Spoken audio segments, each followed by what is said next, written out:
नहीं करनी चाहिए, सबको ज्ञान नहीं देना चाहिए। जो ज्ञान का अधिकारी हो उसे ज्ञान देना चाहिए। अधिकारी नहीं है और ज्ञान दोगे कोई मूल्य नहीं। एक चिड़िया ने बंदर को ज्ञान दे दिया। एक बंदर ठंडी में ठिठुर रहा था, पानी बरसे में भीगा था। चिड़िया ने कहा, क्यों रे बंदर, मैं इतनी छोटी सी चिड़िया हो कि अपने लिए घोंसला बना लेती हूं और तू इतना बड़ा बंदर हो कि अपने लिए एक छोटा सा घोंसला भी नहीं बनाता, ठंडी में ठिठुरता रहता है। बंदर बोला, एक चिड़िया बड़ा ज्ञान दे रही, अभी देखता हूं। बंदर गया और चिड़िया का घोंसला उठा के तोड़ फोड़ के फेंक दिया, ले मुझे ज्ञान देती है। तो गलत आदमी को ज्ञान दोगे तो ऐसे ही होगा। चिड़िया ने ज्ञान किसे दिया? बंदर को दिया, और दिया तो जो उसका घोंसला था उसे भी उसने तोड़ दिया। तो गलत आदमी को ज्ञान दोगे तो यही होगा। इसलिए ज्ञान देने के पहले यह देख लो कि यह व्यक्ति ज्ञान लेने के अधिकारी है या नहीं है। जो समझे उसे समझाओ, जो समझे ही ना। रावण को सबने समझाने का प्रयास किया था, हनुमान जी ने, अंगद जी ने, मंदोदरी जी ने, माल्यवंत ने, विभीषण ने, स्वयं भगवान राम ने, सबने समझाया, पर वो अपने से होशियार किसी को समझते ही नहीं है।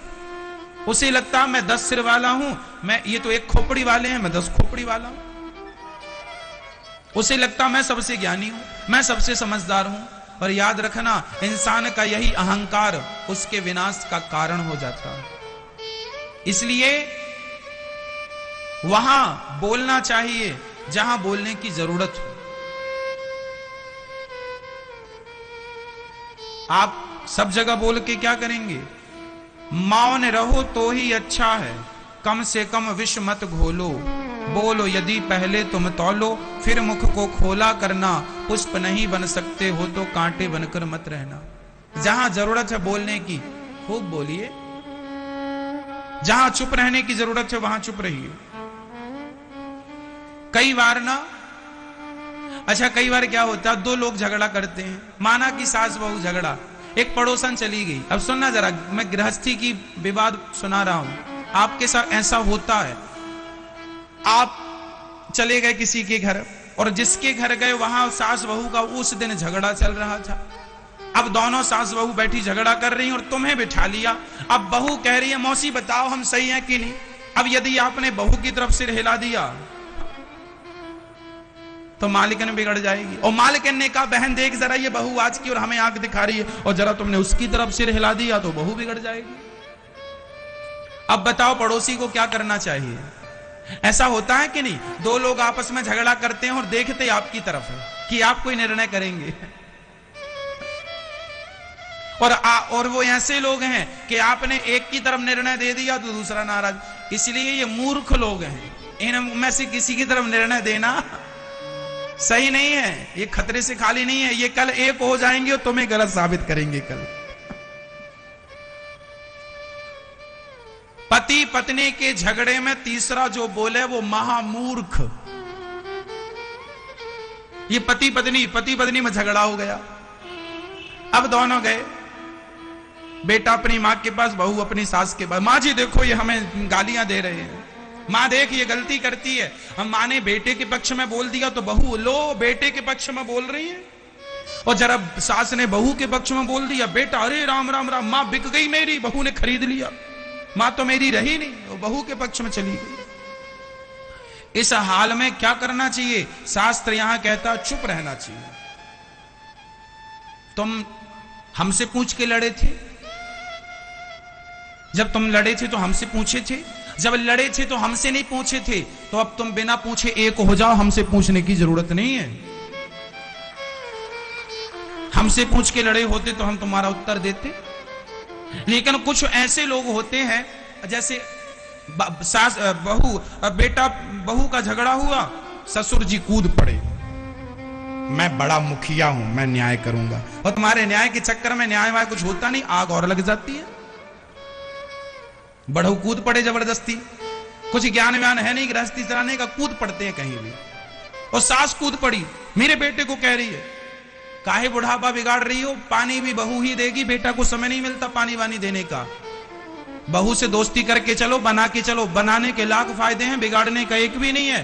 बेटा काम धाम में रहेगा, मरोगी तो बहू आएगी पानी देने, कोई नहीं आएगा। ना बेटी आएगी ना बेटा आएगा, बहू काम आती है, क्योंकि बहू 24 घंटे घर में रहती है। और सासें समझती नहीं है, सासें बहू से बिगाड़ लेती हैं और बाद में मरने के टाइम चिल्लाती हैं, पानी नहीं मिला, पानी नहीं मिला। तुम्हारे व्यवहार ऐसे, तुम्हें पानी देगा कौन? कौन देगा पानी? इसलिए हम कहते हैं बनाओ, दोस्ती बनाने के लाख फायदे हैं, रिश्ते बनाने के लाख फायदे हैं, बिगाड़ने का एक भी फायदा नहीं है। मैं आपसे रिश्ता बनाऊं, इसमें मेरा फायदा है, मैं आपसे रिश्ता बिगाड़ लूं, इसमें मेरा क्या फायदा है? गंदा पानी पीने के काम भले ना आए मैया, पर आग बुझाने के काम जरूर आता है। रिश्ते कितने भी गंदे हों, उन्हें रहने दीजिए, कभी ना कभी वो रिश्ते काम जरूर आएंगे। बिगाड़िए मत, कभी ना कभी काम आएंगे, पड़े रहने दीजिए, तोड़िए मत, काम आएंगे। इसलिए रिश्ते बनाने के, दोस्ती करने के बहुत फायदे हैं, दुश्मनी करने का एक भी फायदा नहीं। एक भी फायदा हो तो मुझे बता दो। मैं आपसे दोस्ती करूंगा, कभी आपके शहर से गुजरा तो मुझे आपके घर में गिलास भर पानी मिल जाएगा, 2 रोटियां मिल जाएंगी, रात के रहने की व्यवस्था आप करवा देंगे यदि दोस्ती है तो। और दुश्मनी है तो मुझे तो पानी भी नसीब नहीं होगा। इसलिए दोस्ती करिए, दुश्मनी व्यवहार बनाइए, बिगाड़िए मत। ये सबके लिए है, पति के लिए, पत्नी के लिए, सास के लिए, ससुर के लिए, पर समझते नहीं लोग। एक सास मेरे पास आई अभी कुछ दिन पहले, बोली महाराज मेरी बहू मुझे बहुत गालियां देती है, मेरा बेटा भी बहुत गालियां देता है। मैंने कहा क्यों गालियां देता है? रोने लगी, महाराज मेरी गलती, मुझे आज पता चल गया मेरी गलती है। मैंने कहा क्या गलती की आपने?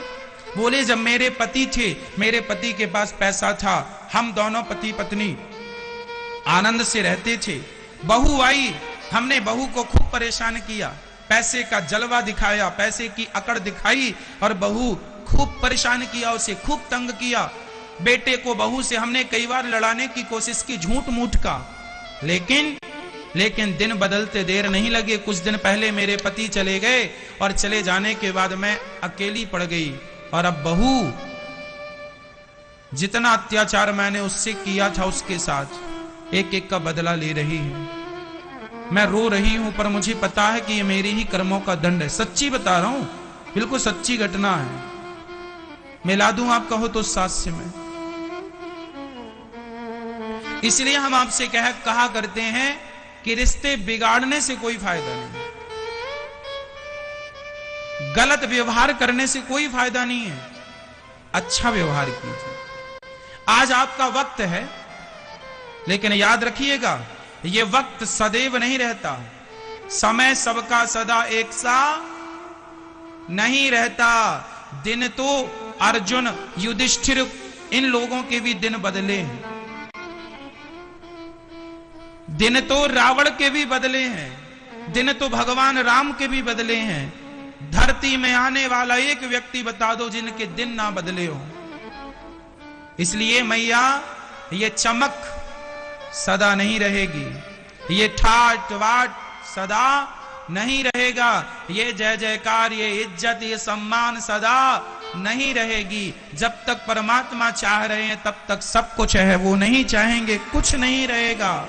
राज राजे रहे ना वो रानी रही, ना बुढ़ापा रहा ना जवानी रही, वस्तु हर एक आनी व जानी रही, अंत में लखपति को ना धेला जुड़ा, हंस जब भी उड़ा तो अकेला उड़ा। कुछ नहीं बचा इस धरती में। तुम्हारा बचा क्या? कल मैया आप जब जवान थी तब आप 5 रोटियां 10 रोटियां दिन में खा लिया करती थी, दिन भर काम करती थी, दौड़ती थी, फिर भी थकती नहीं थी। और आज 4 सीढ़ियां चढ़ लेती हो तो सांस भरने लगती है। वो भी तुम्हारा ही वक्त था, ये भी तुम्हारा ही वक्त है। देख लो ना, ये है समय। देखा आपने, है ना? कई लोग बड़ी अकड़ रखते हैं, बड़ा अहंकार करते हैं, मैं ये मैं वो। मुझे पता है ये अकड़ थोड़े दिन की है। 2021 में अकड़ लोगे, 2030 में अकड़ लोगे, 2035 में अकड़ लोगे, 40 आते आते ढलने लग जाओगे।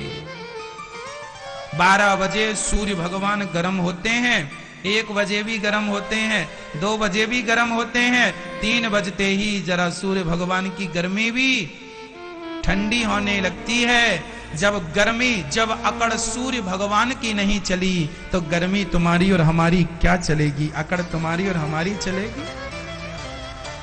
चढ़ता सूरज धीरे धीरे ढलता है, ढल जाएगा। यदि सूर्य ढल गया तो तुम्हारा वक्त भी ढल जाएगा, तुम्हारा लड़कपन भी ढल जाता है, तुम्हारी जवानी भी ढल जाती है और तुम्हारा बुढ़ापा भी ढल जाता है। समय तो आता है जाता है, इसलिए कहता हूं कि हर समय मुस्कुराइए, और समय अच्छा हो या बुरा हो सबसे व्यवहार अच्छे रखिए। कोई बात नहीं साहब, आज हमारा समय बुरा है पर फिर भी हम तुमसे राम राम करेंगे, और समय अच्छा हो जाए फिर भी हम तुमसे राम राम करेंगे, और फिर भी हम तुमसे वही बातें करेंगे, वही मोहब्बत से रहेंगे। ऐसा नहीं कि पैसा नहीं था तो हम आपके पास आकर बैठते थे, और पैसा हो जाए तो हम आपकी तरफ देखें भी ना।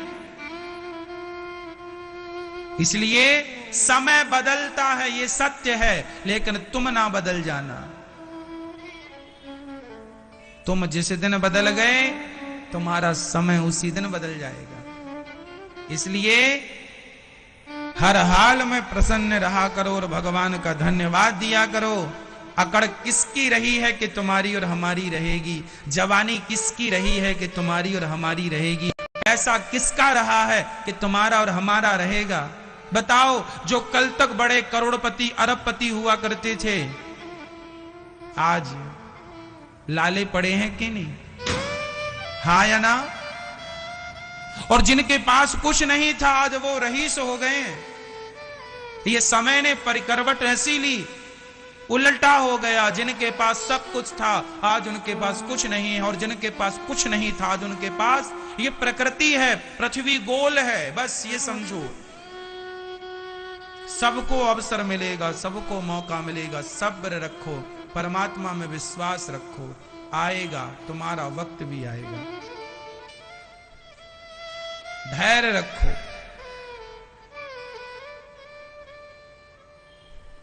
भगवान के 24 अवतारों का वर्णन भागवत जी में है। सनक सनंदन सनातन सनत कुमार पहला, वाराह दूसरा, नारद जी तीसरा, नर नारायण, कपिल देव जी, दत्तात्रेय जी, यज्ञ भगवान, ऋषभ देव जी, प्रचु भगवान, कक्षप भगवान, धनवंतरी, मोहिनी, नरसिंह, वामन, परशुराम जी, व्यास जी, श्री राम जी, बलराम जी, श्री कृष्ण, बुद्धावतार, हरि, हयग्रीव, कल्की और मत्स्य भगवान। 24 अवतार। नारद जी दासी पुत्र थे पर तप के प्रभाव से ब्रह्मा पुत्र हो गए, सेवा के प्रभाव से। व्यास जी ने 17 पुराण लिखे, शांति नहीं मिली। 18वां पुराण भागवत पुराण जब लिखा, अपार शांति का अनुभव हुआ। नारद जी कहते हैं भागवत की कृपा अच्छी है। नारद जी ने कहा मैं दासी पुत्र से ब्रह्मा पुत्र हो गया, केवल संत कृपा, केवल भगवान के भजन का प्रभाव है। और श्री व्यास जी ने महाभारत की, भागवत जी की रचना की महाभारत से। अब मैं महाभारत का इतिहास आपको सुनाता हूं, ध्यान से सुनिएगा। कुछ सीखने लायक, कुछ समझने लायक तथ्य आपके सामने सब्जेक्ट होंगे। अच्छा मुझे बताओ कि महाभारत किसकी गलती से हुआ? क्या महाभारत को रोका जा सकता था? हाँ या ना? यदि रोका जा सकता था तो कौन रोक सकता था? कैसे रुक सकता था? और महाभारत क्यों हुआ? कौन रोक सकता था? और किसके कारण महाभारत हुआ? इन सभी प्रश्नों का उत्तर, महाभारत रुक जाता यदि पितामह भीष्म चाहते तो। क्या चाहते? ये बताओ, आपका बेटा गलती करता है तो थप्पड़ जमाते हो कि नहीं? बाप जमाए या दादाजी जमाए? हमारे दादाजी तो हमें मार दिया करते थे कई बार हम गलतियां किया करते थे। तो एक बार हमें याद है, हम दादाजी के संग गैया चराने जा रहे थे, बहुत छोटे से थे। अचानक ओला गिरने लगा तो हम ओले पकड़ पकड़ के खाने लगे, समेटने लगे और भगवान से कहे, हो भगवान और ओले गिराओ, और ओले गिराओ। हमारे दादाजी गुस्सा हो गए। गाय चराने के लिए लाठी ले रखी थी, मेरी तरफ दौड़े में भागा। क्या हुआ? अरे ऐसा कहता और ओले गिरे, ऐसा नहीं कहना चाहिए। हमने कहा क्यों? अरे बोले ये फसल बर्बाद कर देता है। हमने कहा अच्छा, हमें पता ही नहीं था, हमें तो लगा कि गिर रहे हैं खाएंगे खूब। बीन बीन के खाने लग गए, मुंह में रखने लग गए। ओला था, बाद में पता चला कि नुकसान करता है।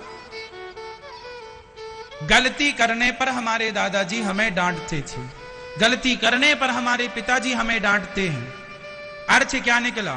यदि दुर्योधन गलती कर रहा था, दुर्योधन ने भरी सभा में एक नारी का अपमान किया, उसके वस्त्र पकड़ के खींचने की कोशिश की दुशासन ने, क्या पितामह भीष्म को खड़े होकर दोनों को, दुशासन और दुर्योधन को दो दो थप्पड़ नहीं जमाने चाहिए थे? यदि पितामह भीष्म दो चार थप्पड़ जमा देते मैया, और मैं तो कहता हूं कि पितामह भीष्म दुर्योधन को मार डालते, यदि दुर्योधन को मार डालते, नहीं मारते तो देश से निकाल देते, नहीं निकालते तो गाल में दो चार थप्पड़ तो जमा ही देते। यदि इतना कर देते तो महाभारत रुक जाता। लेकिन जब बच्चों का अपराध बड़े देखते हैं और चुप्पी साधे बैठते हैं, तब जाकर के महाभारत होता है मेरी मां। जब बच्चों की गलतियां बड़े देख कर भी चुप रहे। गलती करो ना, बच्चे गलती करें, मैं गलती करूं, इसलिए मैं आपसे कहा करता हूं, मैं जो भी गलत कहूं कथा में, आप जरूर YouTube पर कमेंट बॉक्स में लिखकर बताना कि आज आपने ये बात गलत कही, आपको कोई बात बुरी लगी हो, आप बताना, मैं उसे सुधार करूंगा। सारी जिंदगी मुझे सुधार करना है, सारी जिंदगी मुझे सीखना है। अरे सीखने की कोई आयु थोड़ी होती है। जब तक प्राण है तब तक सीखो, और सीखना बंद तो जीतना बंद। तब तक जीतोगे जब तक सीखोगे। सीखते रहो, सीखते रहो, सीखते रहो।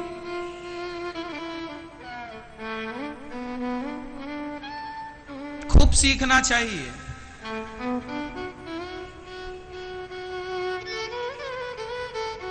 खूब पढ़ना चाहिए। सीखने का कोई कार्यकाल नहीं होता कि अब तक सीख लिया अब नहीं सीखेंगे ना। खूब कल भी सीखा, आज भी सीखो, परसों भी सीखेंगे, आने वाले वक्त में रोज सीखेंगे। सुंदर पिचई जो गूगल के सीईओ हैं, उनके बारे में मैंने पढ़ा कि वो आदमी दिन रात पढ़ता था। सब्जी खरीदने जाता था तो पीछे बैठकर जाता था, या किसी भी प्रकार से सब्जी तौलने वाला सब्जी तौल रहा था, उतनी देर में वो कुछ ना कुछ खोल के पढ़ने लग जाता था। ये उसने बताया अपने इंटरव्यू में। आदमी के अंदर ना एक जुनून होता है कुछ करने का। ये गूगल का सीईओ जानते हैं, बहुत बड़ा योगदान है गूगल के लिए इसका। आज गूगल की पहचान यदि किसी से है तो सुंदर पिचई से है। पढ़ाई, आप अपने जीवन में यदि कुछ करना चाहते हैं तो आप अपनी सफलता के लिए अपने आप को डुबा दीजिए, डुबा दीजिए। माइक्रोसॉफ्ट के जो मालिक हैं, आज दुनिया के सबसे अमीर में उनका नाम है। माइक्रोसॉफ्ट के जो मालिक हैं, उनके बारे में मैंने पढ़ा कि वो जूता पहन के सोते थे। किसी ने कहा क्यों जी आप जूता पहन के सोते हैं? बोले जूता पहन के इसलिए सोता हूं कि सवेरे जब उठूंगा तो जूता पहनने में टाइम लगेगा, इसलिए पहन के सोता हूं कि खड़ा हो जाऊं बिल्कुल रेडी, काम के लिए निकल पड़ूंगा। काम का ऐसा जुनून कि काम करना है, काम करना, काम करना है, काम करना है। आज वह व्यक्ति दुनिया का सबसे अमीर व्यक्ति है, माइक्रोसॉफ्ट कंपनी का जो मालिक है, बिल गेट्स नाम है, बिल गेट्स। जीवन में आदमी यूं ही सफल नहीं हो जाता, उसकी सफलता के पीछे उसकी कड़ी मेहनत। यदि आप मेहनत करने को तैयार हैं तो सफलताएं आपके भी कदम चूमेंगी। नहीं करना चाहते मेहनत तो नमक रोटी तो दाल रोटी तो चल ही रही है, फिर तो चल ही रही है जो चल रहा है। बलिदान देना पड़ता है, मेहनत करनी पड़ती है।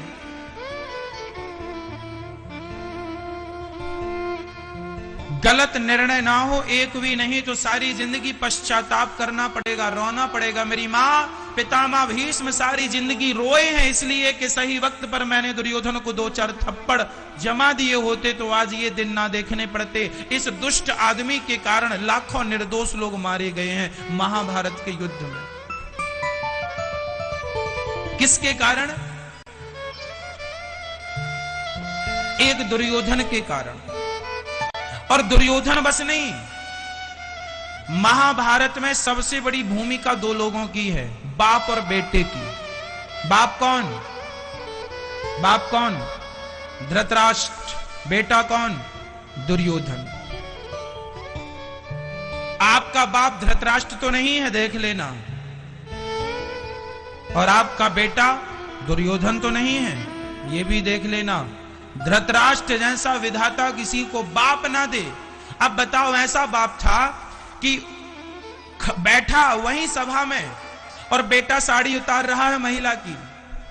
अब बता, मुझे लगता है कि इस धरती में आज ऐसा कोई बाप ना होगा जो अपने बेटे के कहे कि साड़ी उतारो। बेटा साड़ी बाप के सामने तो नहीं ही उतारेगा।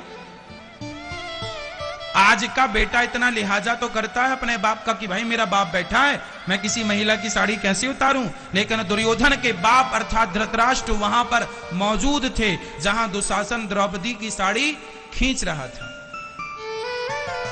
अब सोचो कि वो बाप कैसा बाप होगा। वो बाप केवल आंखों का अंधा बाप नहीं था, उस बाप के तो अंदर की आंखें भी फूटी पड़ी थी ज्ञान वैराग्य की, कोई आंखें नहीं थी उसकी। चलो ये आंखें फूट गई, कम से कम अंदर की तो कोई आंखें हो, चेतना हो, कोई इंसानियत की आंखें तो हो, दया की आंखें तो हो, धर्म की आंखें तो हो, ज्ञान की आंखें तो हो, कोई आंख नहीं थी। अब बताओ, किसी महिला, और ये जिसकी साड़ी खिंच रही थी वह भी कोई सामान्य स्त्री नहीं थी, वह तुम्हारी बहू थी। भाई धृतराष्ट्र के भाई का नाम पांडु था और ये पांडव किसके बेटे थे? धृतराष्ट्र के भतीजे ही तो थे ये। धृतराष्ट्र के भतीजे ही तो थे ये पांडव। भाई का बेटा क्या होता है? भाई के बेटे को हम लोग क्या बोलते हैं? भतीजा बोलते हैं। ये पांडव भतीजे थे और ये भतीजा बहू थी द्रौपदी। और देखो अपनी भतीजा बहू की ये साड़ी खिंचवा रहे हैं अंधे धृतराष्ट्र जी। किससे? अपनी औलाद से। ऐसी नालायक औलाद है इनकी। और ये चुपचाप बैठे हैं और उस समय ये राजा थे। अरे राजा तो ऐसा होता है, न्याय करता है, लेकिन इन राजा के जीवन में कभी न्याय किसी के साथ हुआ ही नहीं। सदा इन्होंने अन्याय किया। पांडवों को लाक्षागृह में बंद करके आग लगवाने की कोशिश अंधे धृतराष्ट्र की थी, दुर्योधन की थी, दुशासन की थी, शकुनी की थी, मिली भगत थी सबकी। जुआ खेलने का षड्यंत्र भी धृतराष्ट्र का, दुर्योधन का, शकुनी का था। देखो जी, ईश्वर के घर देर तो है, अंधेर नहीं है। धृतराष्ट्र और दुर्योधन ने गलत किया ना पांडवों के साथ। कब तक करोगे बच्चू? कब तक करोगे? कब तक करोगे? जब परमात्मा की लाठी चलेगी तो नानी याद आ जाएगी। सारा वंश नष्ट हो गया धृतराष्ट्र के आंखों के सामने। 100 की 100 बच्चे मर गए, एक भी जिंदा बचा हो तो बता दो।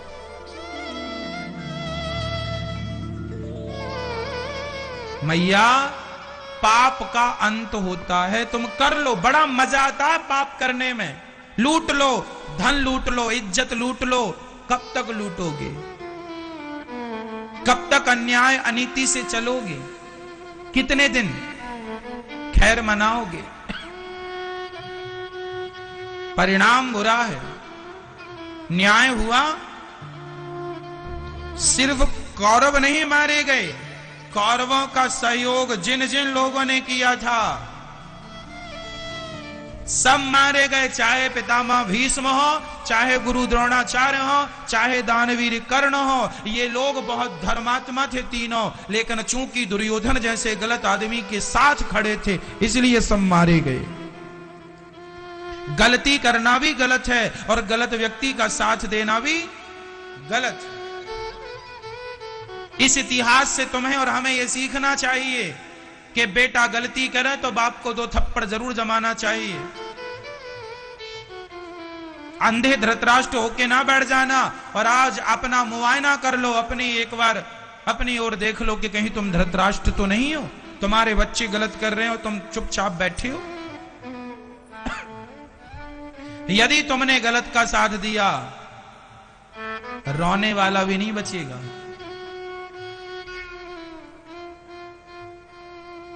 महाभारत बहुत कुछ सिखाता है। पितामह भीष्म जैसे दिग्गज गलती कर रहे हैं, सारा महाभारत समाप्त हो गया, 99 कौरव मारे गए, दुर्योधन की जंघा भीम भैया की गदा से टूट गई। जब भीम और दुर्योधन का युद्ध हो रहा था, वहां बलराम जी आए और बलराम जी ने कहा कि जंघा पर प्रहार नहीं करना चाहिए गदा का, क्योंकि यह धर्म के विरुद्ध है। युद्ध का नियम होता है कि गदा या छाती पे मारा जाए या पीठ पर मारा जाए, जंघा पर नहीं मारना चाहिए। और तुमने जंघा पर, जांघों पर गदा मारी है। बलराम जी बोले, भीम मैं तुझे मारूंगा, तूने गलत किया है, मेरे गुरु आज्ञा का उल्लंघन किया है। मैंने तुझे सिखाया था कि पांव चरणों में जंघा पर गदा नहीं मारते, तूने तोड़ दिया नियम, मारूंगा। भगवान कृष्ण ने बलराम जी को रोका, दाऊ भैया रुकिए, दाऊ भैया रुकिए, आप अभी आ रहे हैं, तब कहां थे जब द्रौपदी की भरी सभा में साड़ी खिंच रही थी और यही दुर्योधन कह रहा था, आजा मेरी जंघा पर बैठ जा द्रौपदी, आजा मेरी जंघा पर बैठ जा द्रौपदी, तब कहां थे आप? न्याय करना है तो सबके साथ न्याय कीजिए, केवल एक के साथ न्याय क्या होगा? भगवान कृष्ण ने कहा, भीम मारो इसे और इसकी जंघा तोड़ दो गदा से। बलराम भैया ने कहा, यह तो युद्ध के नियम के खिलाफ है, ये तो अधर्म है,